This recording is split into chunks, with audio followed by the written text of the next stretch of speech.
Hello everyone. तो कैसे हो आप लोग। तो चलिए आज के इस वीडियो में हम लोग वन शॉट में बिजनेस इकोनॉमिक्स यूजीसी नेट के पॉइंट ऑफ व्यू से कंप्लीट कर देने वाले हैं। तो बिजनेस इकोनॉमिक्स को स्टार्ट करने से पहले मैं आपसे पूछना चाहूंगा कि इकोनॉमिक्स का मतलब क्या होता है। तो अगर मैं बात करूं तो इकोनॉमिक्स का मतलब होता है अगर कोई भी चीज आपको वेल्थ कैसे अक्वायर करना है, उसको मैनेज कैसे करना है, ठीक है, वेलफेयर कैसे करना है, ठीक है, और रिसोर्सेज को यूटिलाइज कैसे करना है या अलोकेट कैसे करना है, इस चीजों के बारे में बताए तो आप समझ लेना, या फिर समझाए तो आप उसको समझ लेना कि इसका मतलब क्या है, इकोनॉमिक्स है। तो economics is study of wealth, welfare and allocation of resource. तो वेल्थ वेल्थ का मतलब क्या होता है, वेल्थ का मतलब आपकी प्रॉपर्टीज क्या है, आपके पास पैसे कितने हैं। वेलफेयर मतलब भला होना, मतलब कम से कम चीजों में ज्यादा से ज्यादा आउटपुट बनना, तो वेलफेयर होगा एक तरीके से, ठीक है। तो हम बिजनेस इकोनॉमिक्स में यही पढ़ने वाले हैं। अगर इकोनॉमिक्स के आगे बिजनेस को जोड़ लिया जाए तो बिजनेस के वेल्थ को कैसे जनरेट किया जाए, बिजनेस का वेलफेयर कैसे हो, और बिजनेस में जो रिसोर्सेज हैं, फैक्टर ऑफ प्रोडक्शन है, उस फैक्टर ऑफ प्रोडक्शन का यूज करके ज्यादा से ज्यादा आउटपुट कैसे निकाला जाए, यही बिजनेस इकोनॉमिक्स में सिखाया जाएगा। आपको समझ में आ रहा है बात। तो अब हम लोग देखते हैं, अब डिटेल में जाते हैं, इंट्रोडक्शन टू बिजनेस इकोनॉमिक्स। तो बिजनेस इकोनॉमिक्स क्या होता है, तो business economics applies micro economic concept to decision making. अच्छा, एक और बात, जो इकोनॉमिक्स होता है ना, ये दो पार्ट में डिवाइड किया गया है। रैगनर फ्रिस्ट एक इकोनॉमिस्ट हुआ करते थे जिन्होंने इकोनॉमिक्स को दो पार्ट में डिवाइड किया है, एक माइक्रो इकोनॉमिक्स और एक मैक्रो इकोनॉमिक्स। अगर कोई इकोनॉमिक्स या कोई भी स्टडी इकोनॉमी को स्मॉल पार्ट में स्टडी करवाए तो उसको माइक्रो इकोनॉमिक्स बोलते हैं, और अगर लार्ज लेवल पे इकोनॉमी की स्टडी करी जाए तो उसको हम लोग मैक्रो इकोनॉमिक्स बोलते हैं। तो ये बात हो गई माइक्रो और मैक्रो। अच्छा, अब अगर हम बिजनेस के पॉइंट ऑफ व्यू से बिजनेस इकोनॉमिक्स की बात करें तो माइक्रो में आएगा कि मैक्रो में आएगा। तो अगर मैं बोलूं तो आंसर है माइक्रो इकोनॉमिक्स में आएगा, क्योंकि हम एक छोटे लेवल पे एक बिजनेस के पॉइंट ऑफ व्यू से एक पर्टिकुलर बिजनेस के ऊपर स्टडी कर रहे हैं कि एक पर्टिकुलर बिजनेस का ग्रोथ कैसे होगा, वेल्थ कैसे एक्वायर करेगा, वो यूटिलाइज कैसे होगा रिसोर्स। समझ में आ रहा है। तो इसी वजह से इसको माइक्रो इकोनॉमिक्स की स्टडी कही जाती है, बिजनेस इकोनॉमिक्स को। तो वही चीज बोला है, business economics apply micro economic concept. जो माइक्रो इकोनॉमिक्स में जो कॉन्सेप्ट है, प्रिंसिपल है, वो यूज किया जाता है बिजनेस इकोनॉमिक्स में for decision making in a business context. Business में आने वाले जितने भी डिसीजन हो वो लेने में अगर हमको हेल्प करेगा तो हम इसको बिजनेस इकोनॉमिक्स बोलेंगे। चलो, बहुत बढ़िया। अब हम लोग देखते हैं कि स्कोप क्या है बिजनेस इकोनॉमिक्स का। सो स्कोप का मतलब कहाँ कहाँ ये अप्लाई होता है, कहाँ कहाँ पे ये यूज होता है। तो सबसे पहले हमको डिमांड एनालाइज करने में हेल्प करता है, और डिमांड को फोरकास्ट करने में हेल्प करता है। डिमांड को एनालाइज करना मतलब डिमांड क्या होता है, हमने पढ़ा हुआ था ना लॉ ऑफ डिमांड की, जब प्राइस ज्यादा तो डिमांड कम, जब प्राइस कम तो डिमांड ज्यादा। और डिमांड को फोरकास्ट करना मतलब प्रेडिक्ट करना कि फ्यूचर में कितना डिमांड होगा। बिजनेसमैन को पता होना चाहिए ना कि उसके प्रोडक्ट जो वो मार्केट में रिलीज कर रहा है या बेच रहा है उसका क्या डिमांड है क्या डिमांड नहीं है, फोरकास्ट करेगा वो, ठीक है। तो ये हम पढ़ते हैं। उसके बाद कॉस्ट एंड प्रोडक्शन एनालिसिस, मतलब कॉस्ट क्या होता है, मतलब प्रोडक्शन करने के टाइम में कितने टाइप के कॉस्ट होते हैं, कौन से कॉस्ट को कंट्रोल किया जा सकता है, कौन से कॉस्ट को कंट्रोल नहीं किया जा सकता है। समझ में आ रहा है। तो ये सारी चीजों को इकोनॉमिक्स पढ़ाता है इसमें डिसीजन लेने में, ठीक है, कॉस्ट के ऊपर डिसीजन लेने में। फिर प्राइसिंग डिसीजन लेने में कि कोई भी प्रोडक्ट का प्राइस कैसा रखे, अगर डिफरेंट डिफरेंट मार्केट में अगर है तो कौन से मार्केट में प्राइस को कैसे डिसाइड किया जाता है, ये सारी चीजें हम बिजनेस इकोनॉमिक्स में पढ़ेंगे। और लास्ट में हम लोग पढ़ेंगे प्रॉफिट मैनेजमेंट, कि प्रॉफिट को कैसे मैनेज किया जाता है। ये सारी चीजें स्कोप्स में आती है, मतलब ये अप्लाई होता है, यूज होता है बिजनेस इकोनॉमिक्स में, ठीक है। अब हम आगे चलते हैं, हम लोग आगे चलते हैं और आगे हम लोग अपना डिस्कशन स्टार्ट करेंगे डिमांड से। तो सर डिमांड क्या होता है, तो डिमांड का ना अगर मैं बताऊं तो एक सिंपल सा फॉर्मूला है, आप लोगों ने पढ़ा होगा बचपन में, कि demand is a desire which is backed by ability and willingness to spend. ये आपने पढ़ा होगा, ठीक है। डिजायर का मतलब किसी चीज का, डिजायर रखना मतलब वांट रखना, ठीक है, तुमको वांट है उस चीज का। एबिलिटी का मतलब तुम्हारे पास पैसे हैं, पावर है तुम्हारे पास, ठीक है। और विलिंगनेस का मतलब क्या है कि तुम अग्री हो वो चीज परचेज करने के लिए, मतलब तुम अपना कंसेंट दे रहे हो, ठीक है, अपने इच्छा से तुम परचेज कर रहे हो। ये तीनों चीज जब फुलफिल होता है तो ही हम उसको डिमांड बोलते हैं। अब डिमांड्स के टाइप्स बहुत सारे हैं, जिसमें से सबसे पहला है डायरेक्ट डिमांड। डायरेक्ट डिमांड क्या होता है? एंड सेटिस्फेक्शन देता है, जो डिमांड करने से आपका एंड सेटिस्फेक्शन पूरा हो, मतलब कि, या फिर आप बोल सकते हो जो डिमांड फिनिश गुड्स के ऊपर होता है उसको डायरेक्ट डिमांड बोलते हैं। जैसे अगर मैं बात करूं तो जैसे ये अगर मैं बात करूं तो ये पेन है। अब ये पेन है, इसको इसको मैं डायरेक्टली कंज्यूम कर रहा हूँ, मेरा खुद का एंड सेटिस्फेक्शन हो रहा है। क्या ये पेन से मैं और किसी को सेटिस्फाई कर रहा हूँ? क्या नहीं कर रहा हूँ ना, मैं खुद को सेटिस्फाई कर रहा हूँ लिख के। तो इसको हम लोग डायरेक्ट डिमांड बोलेंगे, मतलब मैं खुद के सेटिस्फेक्शन के लिए यूज कर रहा हूँ। इनडायरेक्ट डिमांड को ना डिराइव डिमांड भी बोला जाता है। डिराइव्ड मतलब इनडायरेक्ट, डायरेक्ट मतलब इनडायरेक्ट मतलब डिराइव, ठीक है। तो डिराइव्ड इनडायरेक्ट डिमांड का मतलब क्या होता है? जैसे कि हम लोग लैंड, लेबर, कैपिटल, एंटरप्रेन्योर रखते हैं ना, ये सारा चीज हम लोग प्रोडक्शन प्रोसेस में लगाते हैं और फिर हमको क्या मिलता है? आउटपुट मिलता है। कहने का मतलब फैक्टर ऑफ प्रोडक्शन लगाओ और उससे तुमको क्या मिलेगा? आउटपुट मिलेगा। तो जो चीजों का लैंड, लेबर, कैपिटल, एंटरप्रेन्योर का डिमांड करा जाएगा और उससे फर्दर प्रोडक्शन करना है। जैसे अगर मैं ये पेन खुद के सेटिस्फेक्शन के लिए नहीं रखूंगा, मैं इसको परचेज कर लूंगा, आगे फिर सेल कर लूंगा, तो इसको इनडायरेक्ट डिमांड बोलेंगे। या फिर मैं ये पेन बनाने के लिए जो इसके अंदर में जो चीजें रहेंगी वो चीज डिमांड करूंगा, इसको सबको असेंबल कर लूंगा और असेंबल करके आगे मैं बेचूंगा, तो इसको इनडायरेक्ट डिमांड बोलेंगे। जो मैंने इसके रॉ मटेरियल्स को परचेज किए वो क्या होगा? इनडायरेक्ट डिमांड होगा मेरे लिए, ठीक है। अगला कॉम्प्लीमेंट्री डिमांड। कॉम्प्लीमेंट्री डिमांड को ज्वाइंट डिमांड भी बोला जाता है। ज्वाइंट डिमांड मतलब एक के साथ एक हमको करना, मतलब एक एक किया उससे हमारा पूरा सेटिस्फेक्शन नहीं हुआ, एक के साथ दो चीजों का डिमांड करेंगे तो फिर हमारा सेटिस्फेक्शन पूरा होगा। जैसे अगर मैं बात करूं, आपने ब्रश ले लिया मुंह धोने के लिए, तो ब्रश से क्या आपका सेटिस्फेक्शन हो जाएगा? नहीं ना। ब्रश के साथ साथ आपको क्या चाहिए? कॉलगेट चाहिए। तो ये दोनों क्या है? कॉम्प्लीमेंट्री है, एक दूसरे के कॉम्प्लीमेंट्री है, तो इसको कॉम्प्लीमेंट्री डिमांड बोलेंगे। और एग्जांपल लेते हैं, जैसे बाइक आपने परचेज कर लिया, तो बाइक के साथ आपको क्या चाहिए? पेट्रोल चाहिए। एक दूसरे का ये दोनों क्या है? कॉम्प्लीमेंट्री है, तो इसको कॉम्प्लीमेंट्री डिमांड बोलेंगे। अगला कंपोजिट डिमांड। कंपोजिट डिमांड का मतलब क्या होता है कि एक चीज का तुमने डिमांड किया और वो तुम्हारे मल्टीपर्पज में यूज हो रहा है। जैसे कि अगर मैं बात करूं, आपने डिमांड किया इलेक्ट्रिसिटी का। अब ये इलेक्ट्रिसिटी से आप मल्टीपर्पज अपना पूरा कर रहे हो, जैसे आपने फैन चला लिया, लाइट जला लिया, ठीक है, उसके बाद फिर टीवी चला लिया, मोबाइल चार्ज कर लिया, ठीक है, और उसके बाद फिर तुमने वॉशिंग मशीन चला लिया। तो आप डिफरेंट डिफरेंट चीजों में इसको यूज कर सकते हो, तो इसको हम कंपोजिट डिमांड बोलते हैं। अगला है कॉम्पिटिटिव डिमांड। कॉम्पिटिटिव डिमांड का मतलब क्या होता है? सब्स्टिट्यूट डिमांड के नाम से भी इसको जानते हैं, कि अगर एक नहीं मिला तो फिर हम दूसरा यूज कर सके, उसको सब्स्टिट्यूट डिमांड बोलते हैं। जैसे अगर हमको टी नहीं मिलेगा तो हम टी के बदले क्या लेंगे? फिर कॉफी ले लेंगे। अगर टी नहीं मिला तो कॉफी, कॉफी नहीं मिला तो टी, ठीक है। तो एक दूसरे के इक्विवेलेंट हम लोग यूज कर सकते हैं, तो इसको हम लोग क्या बोलते हैं? Competitive demand. अगला है individual and house hold demand. Individual demand मतलब एक पर्सन, फैमिली का कोई एक पर्सन है, उसको ही उस चीज का डिमांड मिलेगा, उसको इस चीज का सेटिस्फेक्शन मिलेगा। और हाउस होल्ड डिमांड मतलब एक से ज्यादा लोग, फैमिली मेंबर्स उसको यूटिलाइज करेंगे। जैसे अगर मैं मोबाइल फोन की बात करूं तो मोबाइल फोन सबका अपना अपना होता है, तो मतलब मोबाइल फोन क्या हो गया? इंडिविजुअल डिमांड हो गया। और हाउस होल्ड डिमांड की बात करें तो जैसे वॉशिंग मशीन हो गया, वो सबके कपड़े धोता है ना, तो इसको हम लोग क्या बोलेंगे? House hold demand. चलिए अभी आगे चलते हैं और हम लोग देखते हैं कि डिमांड के डिटर्मिनेंट्स क्या है, मतलब डिमांड के चेंज होने के कारण क्या है। अगर डिमांड चेंज होता है तो वो चेंज होने का कारण क्या होता है? तो सबसे पहले प्राइस। अगर प्राइस बढ़ेगा तो डिमांड घट जाएगा। दूसरा पॉइंट है इनकम ऑफ कंज्यूमर। इनकम अगर इंसान का बढ़ेगा तो उसका डिमांड भी बढ़ जाएगा। इनकम अगर घटेगा तो उसका डिमांड भी क्या होगा? कम हो जाएगा। प्राइस ऑफ सब्स्टिट्यूट, इसके लिए ना मैं यहाँ पे रखता हूँ एक पेप्सी और एक कोला रखता हूँ, ठीक है। और समझो इस दोनों को रिलेट करने के लिए एक कॉलम में बना देता हूं प्राइस का और एक कॉलम बना देता हूं मैं क्वांटिटी डिमांड का। फिर से यहाँ पे मैं प्राइस और यहाँ पे क्वांटिटी डिमांड रखूंगा।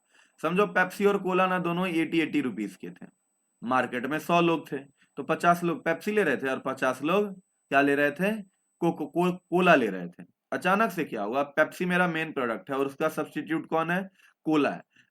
कोला का प्राइस समझो अचानक से 60 हो गया और इसका प्राइस 80 का 80 ही है, तो क्या होगा? लोग शिफ्ट हो जाएंगे ना, कोला से पेप्सी से लोग कोला पे शिफ्ट हो जाएंगे, क्योंकि उसके सब्स्टिट्यूट ने प्राइस को क्या कर दिया है, कम कर दिया है। तो इस पे समझो 80 लोग आ जाएंगे और इस पे अभी भी 20 लोग हैं, ठीक है। अचानक से समझो कोला ने प्राइस, इसने 80 का 80 ही रखा है और उसके सब्स्टिट्यूट पेप्सी का सब्स्टिट्यूट कोला ने प्राइस को 100 कर दिया।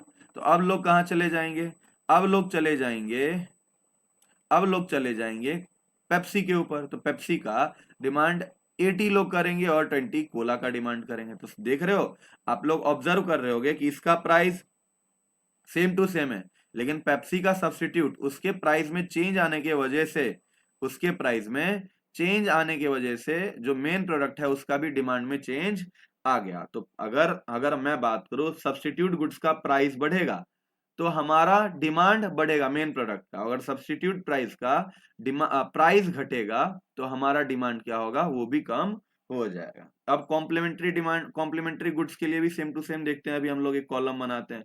जैसे समझो कि ये हमारा है बाइक, और बाइक का कॉम्प्लीमेंट्री गुड्स क्या होता है, उसका कॉम्प्लीमेंट क्या होता है, उसका कॉम्प्लीमेंट होता है फ्यूल, पेट्रोल, ठीक है।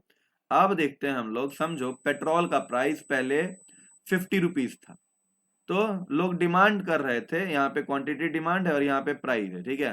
पेट्रोल का प्राइस 50, या फिर समझो पेट्रोल का प्राइस 100 था, तो बाइक का डिमांड समझो 200 यूनिट हो रहा था, ठीक है। बाइक का डिमांड 200 यूनिट, एक कोई दुकान की बात करें, उस दुकान में जब प्राइस 100 रुपए थे तो बाइक का डिमांड 200 हो रहा था।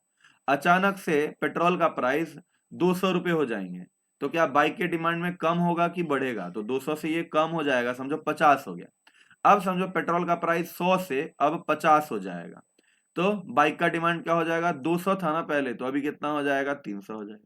तो कहने का मतलब क्या, कि पेट्रोल का प्राइस अगर कम होता है तो इसका डिमांड बढ़ जाता है, पेट्रोल का प्राइस ज्यादा होता है तो इसका डिमांड कम हो जाता है, ठीक है। तो प्राइस ऑफ कॉम्प्लीमेंट्री गुड्स, मतलब कॉम्प्लीमेंट्री गुड्स का प्राइस बढ़ेगा तो अपना मेन गुड्स का डिमांड कम हो जाएगा, और अगर कॉम्प्लीमेंट्री गुड्स का प्राइस कम होगा तो अपना डिमांड बढ़ जाएगा। अगला, nature of commodity. Nature of commodity में 3 टाइप के गुड्स होते हैं, एक होता है नेसेसिटी, एक होता है कंफर्ट, और एक होता है लग्जरी।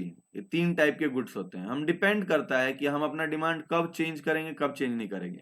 नेसेसिटी में अपना डिमांड चेंज हम लोग नहीं करते, लेकिन कंफर्ट और लग्जरी में हम लोग एक टाइम के लिए डिमांड चेंज कर सकते हैं। जब प्राइस कम होगा तो डिमांड ज्यादा करने लगेंगे, और प्राइस ज्यादा रहेगा तो डिमांड कम करने लगेंगे। अगला, पॉपुलेशन। जिस देश का पॉपुलेशन ज्यादा उस देश का डिमांड भी ज्यादा, जिस देश का पॉपुलेशन कम उस देश का डिमांड भी कम। अगला है future price expectation. Future price expectation मतलब कि कल के रेट में, फ्यूचर में अगर प्राइस, जैसे समझो कि मेरा एक कोई प्रोडक्ट है जो मैं परचेस करना चाहता हूं, और उस प्रोडक्ट का दाम है 10,000 रुपया आज के टाइम में। मैं ये सोच रहा हूँ, समझो मोबाइल है, उसका प्राइस मैं अज्यूम कर रहा हूँ कि अभी आज के टाइम में 10,000 रुपया, और मैं सोच रहा हूँ कि कल के रेट में इसका प्राइस 10,000 का 8,000 रुपया हो जाएगा। कितना हो जाएगा, 8,000 रुपया हो जाएगा। तो आज के टाइम में मैं फ्यूचर को प्रेडिक्ट करके आज के टाइम में मैं डिमांड कम कर रहा हूं, और कल के रेट में मैं डिमांड बढ़ाऊंगा क्योंकि प्राइस कम होने वाला है। तो ये हो गया, इसकी वजह से भी जो है सो हम लोग अपने डिमांड को चेंज करते हैं। अगला, एडवर्टाइजिंग। जितना ज्यादा एडवर्टीजमेंट होगा उतना ही ज्यादा हमारा प्रोडक्ट बिकेगा। Taste, habit and preference. जो प्रेफरेंस, जो टेस्ट, जो फैशन चल रहा है उस हिसाब से ही डिमांड होता है। और अगला है टैक्सेस एंड क्लाइमेट। टैक्स का मतलब तो आपको पता ही है, टैक्स मतलब कंपलसरी चार्ज जो एक इंडिविजुअल सिटीजन जो है पे करती है गवर्नमेंट को। अगर कोई भी प्रोडक्ट के ऊपर टैक्स रेट ज्यादा रहेगा तो उसका प्राइस क्या हो जाएगा, वो भी बढ़ जाएगा, और प्राइस बढ़ेगा तो डिमांड कम, ठीक है। और किसी के ऊपर टैक्स कम है या फिर सब्सिडी दिया गया है तो उसका डिमांड लोग ज्यादा करेंगे। क्लाइमेट अगर अच्छा रहा, क्लाइमेट अच्छा रहेगा तो प्रोडक्शन ज्यादा होगा और डिमांड भी ज्यादा होगा। क्लाइमेट खराब तो डिमांड खराब हो जाएगा। तो ये सारे पॉइंट्स हो गए डिटर्मिनेंट्स ऑफ डिमांड के ऊपर। अब अगर हम बात करें तो लॉ ऑफ डिमांड एक कॉन्सेप्ट होता है, और लॉ ऑफ डिमांड में बोला जाता है कि अगर प्राइस और क्वांटिटी डिमांड को देख के बात किया जाता है, और लॉ ऑफ डिमांड में बोला जाता है कि अगर प्राइस बढ़ेगा तो क्वांटिटी डिमांड गिरेगा, अगर प्राइस गिरेगा तो क्वांटिटी डिमांड बढ़ेगा। तो ये जो है सो लॉ ऑफ डिमांड कहता है। और इसका एक्सेप्शन क्या होगा, इसका जस्ट रिवर्स। ये लॉ ऑफ डिमांड बोलता है, अब इसका लॉ ऑफ डिमांड का एक्सेप्शन क्या बोलता है, ये देखो। एक्सेप्शन बोलेगा कि प्राइस, और यहाँ पे क्वांटिटी डिमांड लेते हैं, एक्सेप्शन बोलेगा, यहाँ पे क्या बोल रहा था, प्राइस बढ़ेगा तो डिमांड घटेगा, ये बोलेगा एक्सेप्शन की प्राइस बढ़ेगा तो डिमांड भी बढ़ेगा। और प्राइस घटेगा तो ये बोल रहा था लॉ ऑफ डिमांड की बढ़ेगा, फिर प्राइस अगर कम होगा तो ये बोलेगा कि प्राइस कम है लेकिन तो भी डिमांड कम है। तो ये एक तरीके से आप समझ लो कि ये एक समरी है एक्सेप्शन का, एक्सेप्शन में उल्टा होने वाला है। और सबसे पहला पॉइंट है गिफेन पैराडॉक्स। अब सर गिफेन पैराडॉक्स क्या होता है? सर रॉबर्ट गिफेन करके एक इकोनॉमिस्ट थे, उन्होंने गिफेन पैराडॉक्स दिया हुआ था और गिफेन पैराडॉक्स में उन्होंने ये बताया था कि दो टाइप के गुड्स होते हैं, एक सुपीरियर गुड्स अच्छे क्वालिटी का गुड्स और एक होता है इनफीरियर गुड्स, ठीक है। और उसको रिलेट किया था उन्होंने इनकम से। अगर इंसान का इनकम बढ़ेगा तो वो क्या करेगा, सुपीरियर गुड्स लेगा और इंफीरियर गुड्स नहीं लेगा। और अगर इनकम पर्सन का कम रहेगा तो वो टाइम में वो क्या करेगा, सुपीरियर गुड्स कम लेगा और इंफीरियर गुड्स ज्यादा लेगा। तो कहने का मतलब अगर मैं बात करूं कि इंफीरियर गुड्स का प्राइस कम रहता है, सुपीरियर गुड्स का प्राइस ज्यादा रहता है, लेकिन इनकम जब हमारा ज्यादा हो गया तो सुपीरियर गुड्स भले ही महंगा था लेकिन तो भी हमने उसका डिमांड किया ना, तो वही चीज यहाँ पे बताया जा रहा है। अगला है प्रेस्टीज गुड्स। प्रेस्टीज गुड्स का मतलब क्या, जो हम दिखावे के लिए लेते हैं, दिखावे के लिए लेते हैं। अगर हम उसका प्राइस ज्यादा भी रहे तो भी हम लोग दिखाने के लिए क्या करते हैं, प्रेस्टीजियस गुड्स ले लेते हैं। तो प्राइस ज्यादा डिमांड ज्यादा, तो ये एक्सेप्शन वाला केस हो गया। स्पेक्यूलेशन, समझो कि हम लोग सोच रहे हैं कि आज 10,000 रुपए का हमने अजम्पशन लिया था ना, वहां पे 10,000 का मोबाइल देख रहे हैं, हम लोग सोच रहे हैं कल के रेट में इसका प्राइस क्या हो जाएगा, 8,000 हो गया। लेकिन ऐसा भी हो सकता है ना 10 का 12,000 रुपया हो जाएगा। वो टाइम में हमने इतना देर तक होल्ड किया था, अब तो होल्ड नहीं करेंगे। तो जब प्राइस महंगा हुआ तो भी हमने डिमांड कर लिया। तो स्पेक्यूलेशन के कारण भी क्या होता है, प्राइस ज्यादा हो जाता है तो भी हमारा डिमांड ज्यादा हो जाता है। अगला है प्राइस इल्यूजन। प्राइस इल्यूजन हम लोग क्या सोचते हैं पता है, कि जो महंगी चीजें होंगी ना उसका क्वालिटी क्या रहेगा, अच्छा रहेगा, और जो सस्ती चीजें रहेगी उसका क्वालिटी खराब रहेगा। तो प्राइस इल्यूजन रहता है। तो इस वजह से हम क्या करते हैं, महंगी चीजों का डिमांड महंगा होने के बावजूद भी करते हैं क्योंकि हम समझते हैं कि उसका क्वालिटी अच्छा होगा। तो प्राइस इल्यूजन एक पॉइंट हो गया।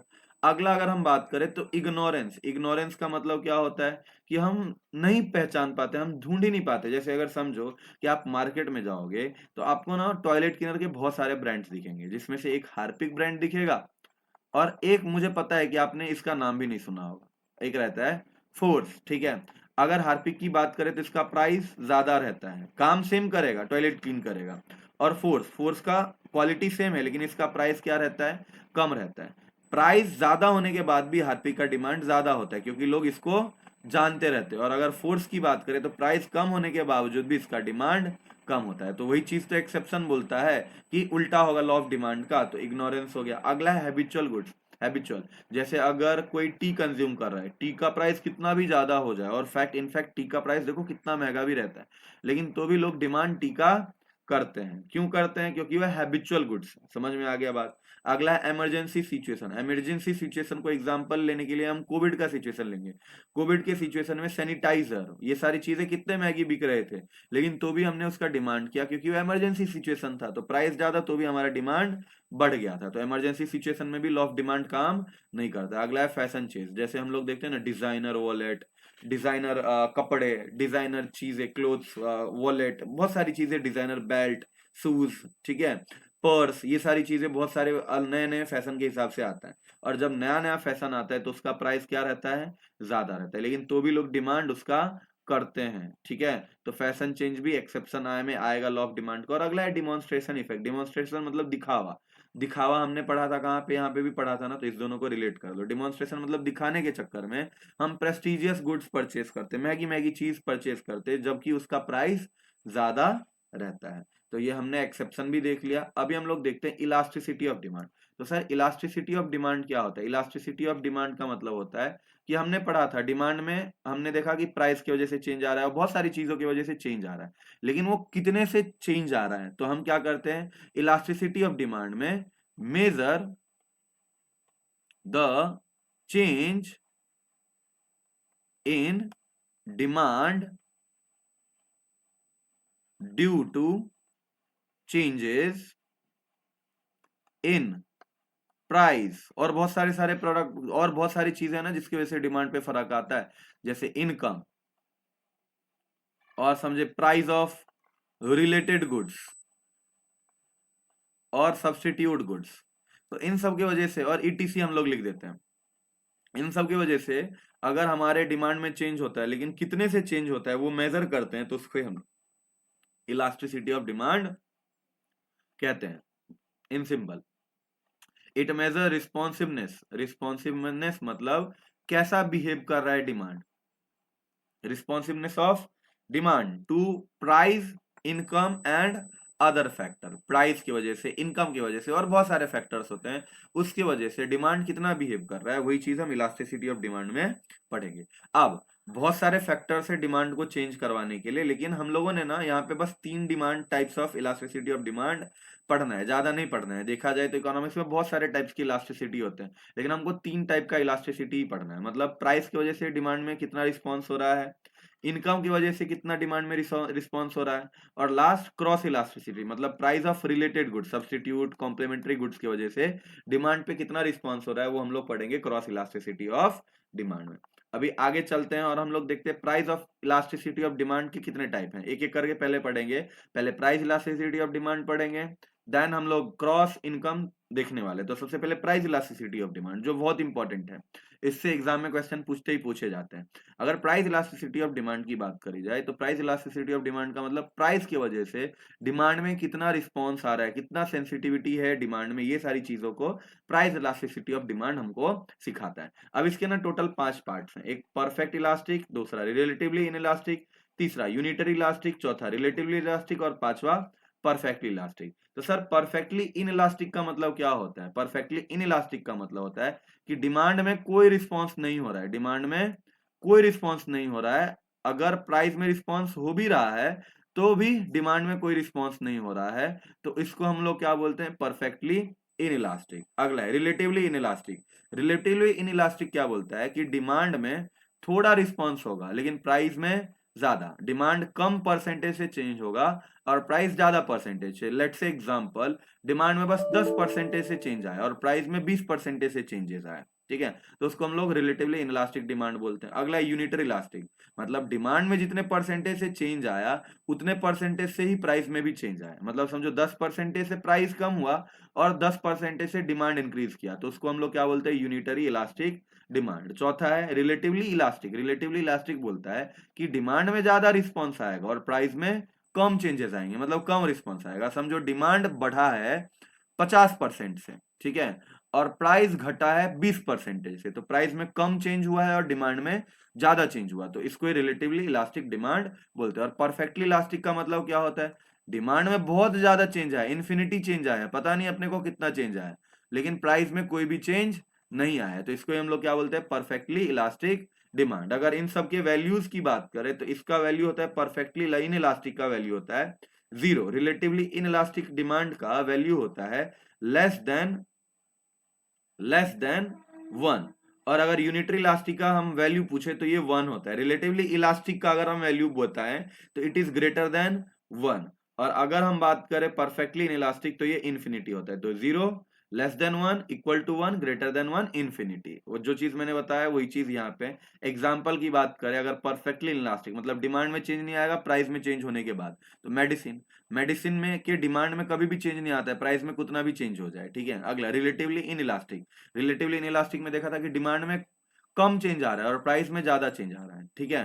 तो सॉल्ट का एग्जांपल लो, सॉल्ट के डिमांड में ज्यादा चेंज नहीं आता है, प्राइस कितना भी हो जाए, 500 रुपए भी हो जाए, लेकिन सॉल्ट के डिमांड में ज्यादा चेंजेस नहीं आते हैं। अगला अगला यूनिटरी इलास्टिक। यूनिटरी इलास्टिक एक हाइपोथेटिकल कॉन्सेप्ट है, जल्दी देखा नहीं जाता है, और ये जनरली अगर कभी कभी दिख भी जाता है तो मिड रेंज प्रोडक्ट, जो छोटे मोटे मिड रेंज प्रोडक्ट होते हैं ना, 5,000 7,000 रुपए के, तो उसमें ये चीज देखे जाते हैं। अगला है रिलेटिवली इलास्टिक। रिलेटिवली इलास्टिक में हमने पढ़ा था कि डिमांड में ज्यादा चेंज आएगा और प्राइस में कम चेंज आएगा, तो ये देखा जाता है लग्जरी गुड्स में। लग्जरी गुड्स में जैसे आईफोन का प्राइस थोड़ा सा कम हुआ लेकिन डिमांड में बहुत ज्यादा चेंज आ जाता है। अगला है परफेक्टली इलास्टिक, मतलब डिमांड में इन्फिनिटी चेंज आएगा लेकिन प्राइस में कोई चेंज नहीं आएगा, और ये जनरली प्योर कंपटीशन में देखा जाता है, रियल लाइफ में देखा नहीं जाता है। प्योर कंपटीशन मतलब परफेक्ट कंपटीशन तुम लोग बोल सकते हो। अगर इसकी ग्राफ की बारे में बात करें तो ये कैसा होता है?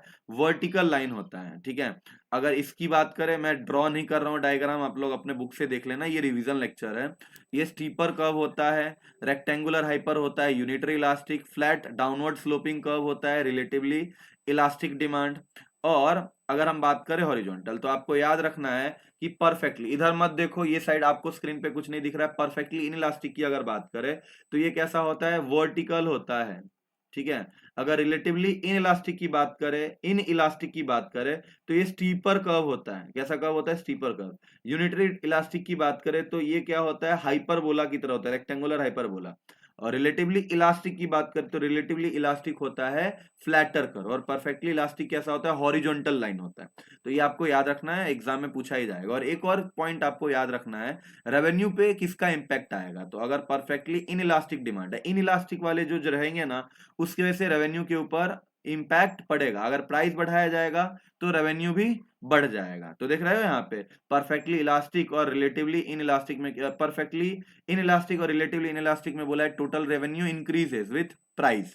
प्राइस बढ़ेगा तो रेवेन्यू भी इंक्रीज करेगा। यूनिटरी में रेवेन्यू अनचेंज रहेगा, उसमें कोई चेंजेस नहीं आएंगे। रिलेटिवली इलास्टिक की बात करें तो रेवेन्यू डिक्रीज करेगा अगर प्राइस इंक्रीज करेगा तो, ठीक है। और परफेक्टली इलास्टिक की बात करें तो यहाँ पे revenue can not be determine. तो हमने ये types of price elasticity of demand हम लोगों ने देख लिया। अभी हम लोग चलते हैं अगले स्लाइड पे, और अगले स्लाइड पे income and cross elasticity of demand. तो इनकम और क्रॉस इलास्टिसिटी ऑफ डिमांड की बात करें, मतलब इनकम की वजह से अगर डिमांड में चेंज हो, अगर समझो इनकम हमारा बढ़ता है और हमारा डिमांड भी बढ़ जाता है, तो हम क्या बोलेंगे उसको? पॉजिटिव या फिर positive income elasticity of demand. और ये जनरली नॉर्मल गुड्स में देखा जाता है। उसके बाद नेगेटिव, अगर इनकम बढ़े, और नॉर्मल गुड्स क्या बोलो इसको? सुपीरियर गुड्स भी तुम बोल सकते हो। इनकम बढ़ा तो सुपीरियर गुड्स का डिमांड बढ़ जाता है। इनकम घटा और डिमांड हमारा क्या हो गया? डिमांड क्या होगा हमारा? इनकम घटने के बाद अगर किसी चीज का डिमांड बढ़े तो उसको हम लोग क्या बोलते हैं? Negative income elasticity of demand. और ये जनरली हम लोग लो क्वालिटी गुड्स में देखते हैं, इंफीरियर गुड्स में देखते हैं कि इनकम कम होता है तो उस चीज का डिमांड हम लोग बढ़ाते हैं। और जीरो बेसिक गुड्स, इनकम बढ़े या घटे डिमांड में कोई फर्क नहीं पड़ता है तो उसको हम लोग क्या बोलते हैं? Zero cross income elasticity of demand. और ये जनरली नेसेसिटी गुड्स में देखा जाता है, सॉल्ट वॉल्ट में देखा जाता है। अब आगे चलते हैं, क्रॉस इलास्टिसिटी ऑफ डिमांड देखते हैं। क्रॉस इलास्टिसिटी ऑफ डिमांड क्या बोलता है कि आपके रिलेटेड गुड्स के प्राइस की वजह से हमारा जो मेन प्रोडक्ट है उसके डिमांड में चेंजेस आएगा। जैसे पेप्सी और कोको कोला का हमने एग्जाम्पल देखा था, याद करो। और हमने किसका किसका एग्जाम्पल देखा था? तो हमने एक और एग्जाम्पल देखा था कि बाइक और पेट्रोल, ठीक है। अगर कोला का प्राइस बढ़ेगा और हमारा डिमांड क्या होगा? उसकी वजह से बढ़ जाएगा, तो वो समय उसको क्या बोलते हैं? सब्स्टिट्यूट गुड्स बोलते हैं ना। और इसको हम लोग क्या बोलते हैं? Positive cross elasticity of demand. अगर सामने वाले प्रोडक्ट का प्राइस बढ़े उसकी वजह से हमारा डिमांड बढ़ जाए तो इसको सब्स्टिट्यूट गुड्स बोलते हैं। निगेटिव गुड्स की बात करें कि सामने वाले का प्राइस बढ़े और हमारा डिमांड घट जाए तो उसको हम लोग negative cross elasticity of demand बोलते हैं। और अनरिलेटेड गुड्स, जैसे कि अगर मैं बुक की बात करूं और टी की बात करूं, ये दोनों क्या है? अनरिलेटेड गुड्स हैं। ये दोनों रिलेटेड गुड्स थे आपस में, एक सब्स्टिट्यूट था और एक कॉम्प्लीमेंट्री था, लेकिन बुक और टी के बीच में कोई रिलेशन नहीं है। अगर टी का प्राइस बढ़ जाता है तो बुक की डिमांड में कोई फर्क पड़ेगा क्या? नहीं पड़ेगा, तो उसको हम लोग जीरो क्रॉस इलास्टिसिटी डिमांड बोलते हैं। दैट इज अनरिलेटेड गुड्स के ऊपर ये चीज आता है। डन। अब हम लोग चलते हैं कंज्यूमर बिहेवियर देखते हैं। तो सर कंज्यूमर बिहेवियर क्या होता है? कंज्यूमर का क्या थिंकिंग का टेंडेंसी है, इस चीज को पढ़ेंगे तो इसको हम लोग क्या बोलते हैं? कंज्यूमर बिहेवियर बोलते हैं। अब कंज्यूमर बिहेवियर को पढ़ने के लिए ना हमें क्या करना पड़ेगा? तो यूटिलिटी एनालिसिस करना पड़ेगा, यूटिलिटी को समझना पड़ेगा। हम लोगों ने यूटिलिटी बचपन में पढ़ा था, उस यूटिलिटी को एनालाइज करना पड़ेगा। अब यूटिलिटी को एनालाइज करने के लिए ना दो तरीका है, एक कार्डिनल तरीका है और एक ऑर्डिनल अप्रोच है। एक कार्डिनल अप्रोच और एक ऑर्डिनल अप्रोच। अगर कार्डिनल की बात करें तो कार्डिनल में आता है law of diminishing marginal utility, और दूसरा आता है law of equi marginal utility. ठीक है, कार्डिनल और ऑर्डिनल आप लोगों ने समझ लिया। कार्डिनल में ये दो पॉइंट्स आते हैं। अगर ऑर्डिनल की बात करें तो इसमें आता है इनडिफरेंस कर्व आता है। ठीक है, तो ये कंज्यूमर बिहेवियर को ये तीनों ही जो है आप अगर बोलो तो लॉ प्रिंसिपल एक्सप्लेन करता है। तो सबसे पहले हम लोग किसके ऊपर बात करेंगे? लॉ ऑफ डीएमयू की बात करेंगे। लॉ ऑफ डीएमयू क्या बोलता है कि जितना ही आपका स्टॉक बढ़ेगा, जितना ही आप किसी भी चीज को ज्यादा कंज्यूम करोगे, उससे जो सेटिस्फेक्शन रहता है या जो यूटिलिटी रहता है उतना कम होते जाता है। जैसे समझो कि अगर एक आपके पास आपके सामने 10 गुलाब जामुन है, पहला गुलाब जामुन खाओगे कम ज्यादा यूटिलिटी, बहुत ज्यादा यूटिलिटी मिलेगा, बहुत ज्यादा सेटिस्फेक्शन मिलेगा। धीरे धीरे आप पहले से दूसरा, दूसरे से तीसरे, तीसरे से चौथे, चौथे से पांचवे खाते जाओगे तो आपका क्या होगा, यूटिलिटी कम होता जाएगा, सेटिस्फेक्शन कम होता जाएगा। एक टाइम के बाद आपका क्या रहेगा कि सेटिस्फेक्शन मैक्सिमम पे पहुंच जाएगा, और उसके बाद आगे और कंज्यूम करोगे तो क्या होगा, नेगेटिव में चला जाएगा आपका मार्जिनल यूटिलिटी। तो यही बोला जा रहा है law of diminishing marginal utility में। अब इसके कुछ अजम्पशन लिए गए हैं कि जो कस्टमर, जो कंज्यूमर रहेगा वो रैशनल होना चाहिए, उसको पता होना चाहिए कि कब तक हमें कंज्यूम करना है, कब हमें रुकना चाहिए। अगला कंटिन्यूटी, कंटिन्यूटी का मतलब कंटिन्यूस होना चाहिए। ऐसा नहीं कि गुलाब जामुन एक खाया सुबह में, दूसरा खाया रात में, तीसरा खाया अगले सुबह में, चौथा खाया अगले रात में, ऐसे करके नहीं करना है, ठीक है। अगला रीजनेबिलिटी, जो भी प्रोडक्ट कंज्यूम किया जाएगा उसका साइज क्या रहना चाहिए, रीजनेबल होना चाहिए, ना ही ज्यादा बड़ा और ना ही ज्यादा छोटा। और सबसे मेन बात, कार्डिनल मेजरमेंट होना चाहिए। कार्डिनल मेजरमेंट मतलब क्या, कार्डिनल मेजरमेंट का मतलब कि उसको नंबर्स के टर्म्स में रखा जा सके। और आखिर क्या है कि सिंगल यूज हो, मतलब एक चीज का ही यूज हो सकता है, तब जाके लॉ ऑफ डीएमयू काम करेगा। अजम्पशन ये लिया गया था और बहुत सारे अजम्पशन लिए गए थे।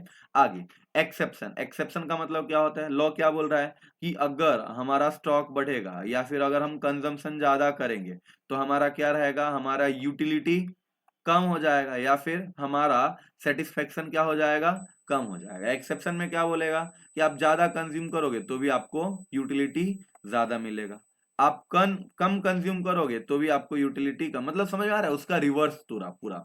अब उसमें आता है एडिक्शन, कितना भी अगर एडिक्शन वाले चीजें हैं, अगर जितना भी कंज्यूम करो आपका सेटिस्फेक्शन बढ़ता ही जाएगा। टी का एग्जांपल ले लो, अल्कोहल का एग्जांपल ले लो, हॉबीज, हॉबीज मतलब जो आपको करने में अच्छा लगता है, कितना भी ज्यादा वो काम कर लो आपका सेटिस्फेक्शन बढ़ता ही जाएगा। जैसे आप स्टैम्प कलेक्ट कर रहे हो, पुराने पुराने कॉइन्स कलेक्ट कर रहे हो, तो ये समय में भी क्या होगा कि जितना आप कलेक्ट करोगे कॉइन्स उतना ज्यादा आपका यूटिलिटी बढ़ेगा। अगला है पावर, जितना भी पावर, पावर वेल्थ, ये सारी चीजें जो ये चीजें हैं, जितना भी ज्यादा आपके पास होगा उतना ही ज्यादा आपको यूटिलिटी और उसका बढ़ता जाएगा। तो ये हमने एक्सेप्शन भी देख लिया।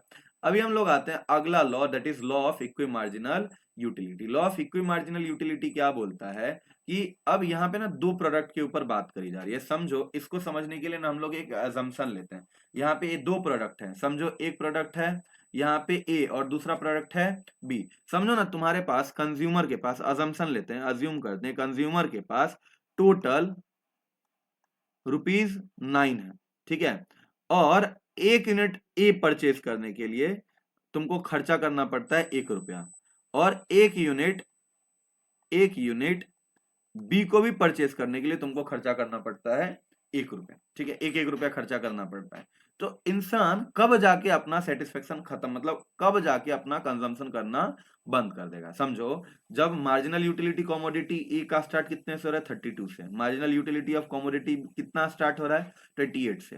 अगर समझो सब एक यूनिट परचेज करने के लिए ₹1 लगेगा और हमारे पास टोटल ₹9 है, तो सबसे पहले हमको ए प्रोडक्ट में ज्यादा यूटिलिटी मिल रहा है, तो सबसे पहले हम लोग पहला यूनिट इसका कंज्यूम करेंगे।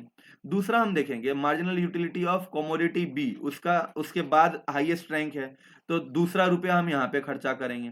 तीसरा रुपया, फिर 28 सबसे ज्यादा है तो इस पे खर्चा करेंगे।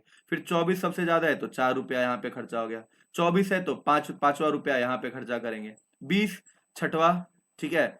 फिर 20 यहाँ पे भी है तो 7वां रुपया खर्चा करेंगे। 16 8वां रुपया, और यहाँ पे 16, ये 9वां रुपया हम लोग खर्चा करेंगे, क्योंकि हमारे पास टोटल कितना है, ₹9 है। हमने अलोकेट किया, पहले हम यहाँ पे एक खाए कंज्यूम किया, फिर बी पे चले गए, फिर बी से हम लोग ए पे आ गए, फिर ए से बी पे, फिर बी से ए पे, फिर ए से बी, फिर बी से ए, फिर ए से बी, फिर बी से ए, फिर आगे हम लोग नहीं जा पाएंगे क्योंकि हमारे पास अब पैसे नहीं है। समझ में आ रहा है, तो हम ₹9 को कैसे यूटिलाइज कर रहे हैं, यही चीज इक्वी मार्जिनल यूटिलिटी बोलता है कि consumer allocate expenditure to maximum utility across goods. एक गुड्स तो हम कंज्यूम करते नहीं है, more than one goods consume करते हैं, तो हम उस हिसाब से इसका काम करेंगे। अगला है इनडिफरेंस कर्व, जो हमने पढ़ा था ना कि 3 लॉ होंगे, दो कार्डिनल होंगे, एक ऑर्डिनल होंगे। तो ये ऑर्डिनल यूटिलिटी का एक लॉ है, और ये लॉ क्या बोलता है ये हम लोग देखते हैं कि so combination of goods giving equal satisfaction to the consumer. जैसे अगर हम बात करें, ये उल्टा आ गया है, यहाँ पे इसको कट करके फ्राइज कर दो और इसको कट के करके बर्गर लिख दो, ठीक है।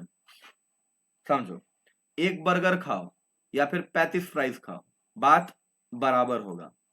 3 बर्गर खाओ या फिर 30 फ्राइज खाओ, यूटिलिटी बराबर मिलेगा। ठीक है, मतलब कंबाइन किया जा रहा है एक बर्गर और 35 फ्राइज, 3 बर्गर और 30 क्या हो रहा है यहाँ पे फ्राइज, सेम सेटिस्फेक्शन हो रहा है। हम्म हम्म हम्म हम्म हम्म हम्म। हम्म। देख रहे हो, इसका वैल्यू बढ़ता जा रहा है और इसका वैल्यू कम होता जा रहा है। 5 बर्गर और 25 फ्राइज रहेंगे तो क्या होने वाला है, हमारा यूटिलिटी सेम होने वाला है। मतलब कॉम्बिनेशन बना रहे हैं, जैसे हम लोग कोई चीज कंज्यूम करते हैं तो कॉम्बिनेशन के साथ खाते हैं ना। एक बर्गर था तो फ्राइज हमारा ज्यादा था, 3 बर्गर हुआ तो फ्राइज हमारा कम हुआ, 5 बर्गर हुआ तो और फ्राइज कम हुआ। तो कॉम्बिनेशन बना रहे हैं जहां पे हमको इक्वल लेवल ऑफ सेटिस्फेक्शन मिलेगा। अब हम फिर इसको कर्व को कैसे बनाते हैं पता है, जैसे ये हमारा हो गया एक्स एक्सिस और ये हमारा हो गया वाई एक्सिस। समझो एक्स एक्सिस पे हमने बर्गर को रखा और वाई एक्सिस पे हम लोग फ्राइज को रखते हैं। समझो ये 25 है, ये 30 है और ये 35 है। और बर्गर की बात करें तो ये 1 है, ये 3 है और ये 5 है। जब एक बर्गर खा रहे थे और फ्राइज कितना चाहिए था 35, तो इक्वल लेवल ऑफ सेटिस्फेक्शन था। जब फ्राइज 30 और बर्गर 3, तो एक लेवल का सेटिस्फेक्शन यहाँ पे था। ठीक है, और जब फ्राइज 25 और बर्गर 5, तो एक लेवल का सेटिस्फेक्शन था। तो ये कर्व कुछ इस तरीके का हमारा बन रहा है। ठीक है, ये कर्व इस पॉइंट पे, इस कर्व के ऊपर, ये कर्व इस तरीके का बन रहा है। इस कर्व के ऊपर कोई भी लेवल पे जाओ, किसी भी पॉइंट पे जाओ तो इक्वल लेवल ऑफ सेटिस्फेक्शन, कोई भी लेवल पे जाओगे तो इक्वल लेवल ऑफ सेटिस्फेक्शन तुमको मिल जाएगा। समझ में आ रहा है। अब इसके प्रॉपर्टीज क्या है, डाउनवर्ड स्लोपिंग कर्व है, देख रहे हो यहाँ पे डाउनवर्ड स्लोपिंग कर्व बना। और कन्वेक्स है, कनकेव रहता है तो इस तरीके का रहता है, कन्वेक्स है ना, तो इस वजह से बोला गया कन्वेक्स टू ओरिजिन। जितना ऊपर जाएगा ये उतना ज्यादा सेटिस्फेक्शन ज्यादा होगा। जैसे यहाँ पे है ना, अभी अभी यहाँ पे है, अगर इसके ऊपर गया तो और बड़ा सेटिस्फेक्शन, इसके ऊपर और गया तो और बड़ा। समझ रहे हो? जितना ऊपर जाएगा उतना ग्रेटर सेटिस्फेक्शन होगा। और कभी भी कर्व एक दूसरे से इंटरसेक्ट नहीं कर सकते हैं। ठीक है, ये इसका प्रॉपर्टी है इन रेफरेंस कर्व का, और एग्जाम में बहुत बारी पूछा गया है इसके कर्व के ऊपर। ठीक है, और आइसोकॉन्ट भी थोड़ा थोड़ा इस तरीके का ही बनता है कि दो आइसोकॉन्ट प्रोड्यूसर के पॉइंट ऑफ व्यू से देखते हैं हम लोग। उसमें क्या होता है पता है, उसमें होता है कि दो फैक्टर ऑफ प्रोडक्शन, जैसे यहाँ पे लैंड ले लिया गया और यहाँ पे समझो लेबर ले लिया गया। लॉन्ग टर्म में लैंड कुछ यहाँ पे था, लेबर कुछ यहाँ पे, समझ रहे हो, ऐसे करके कर्व बने। तो जितना भी इस ये क्या दिखाता है यहाँ पे हमको, ये सेटिस्फेक्शन दिखा रहा है ये कर्व, ये यूटिलिटी दिखा रहा है। और ये कर्व क्या दिखाएगा, प्रोडक्शन दिखाएगा। ज्यादा लेबर, लेबर और कैपिटल यहाँ पे लेते हैं, लेबर और कैपिटल। ठीक है, ज्यादा लेबर और कम कैपिटल लोगे तो एक प्रोडक्शन होगा, और लेबर को कम करोगे कैपिटल बढ़ा दोगे तो सेम प्रोडक्शन होगा। और तुमने क्या किया, लेबर को कम कर दिया और कैपिटल बढ़ा दिया तो क्या होगा, तुम्हारा सेटिस्फेक्शन, तुम्हारा प्रोडक्शन सेम रहेगा। तो ये कर्व पे जनरली बताया जाता था कि कोई भी पॉइंट पे चले जाओ प्रोडक्शन सेम रहेगा, कोई भी पॉइंट पे चले जाओ प्रोडक्शन सेम होगा। तो ये आइसोकॉन्ट बताता है, इसका भी property same to same indifference curve की तरह ही होता है। अब हम लोग आगे चलते हैं और आगे है हमारा प्रोडक्शन फंक्शन। जैसे हमने अभी कंजम्पशन फंक्शन, कंज्यूमर बिहेवियर देखा, वैसे अभी हम लोग क्या देखेंगे, प्रोडक्शन फंक्शन देखेंगे। अब प्रोडक्शन फंक्शन जो होता है ना, देखो यहाँ प्रोडक्शन फंक्शन जो होता है ना, ये दो तरीके से होता है, एक शॉर्ट टर्म प्रोडक्शन फंक्शन और एक लॉन्ग टर्म प्रोडक्शन फंक्शन। तो सबसे पहले हम लोग देखते हैं शॉर्ट रन प्रोडक्शन फंक्शन कैसे बिहेव करता है। तो शॉर्ट रन प्रोडक्शन फंक्शन में क्या होता है पता है, फैक्टर ऑफ प्रोडक्शन आपको पता होगा कि फैक्टर ऑफ प्रोडक्शन होते हैं 4, लैंड, लेबर, कैपिटल और एंटरप्रेन्योर।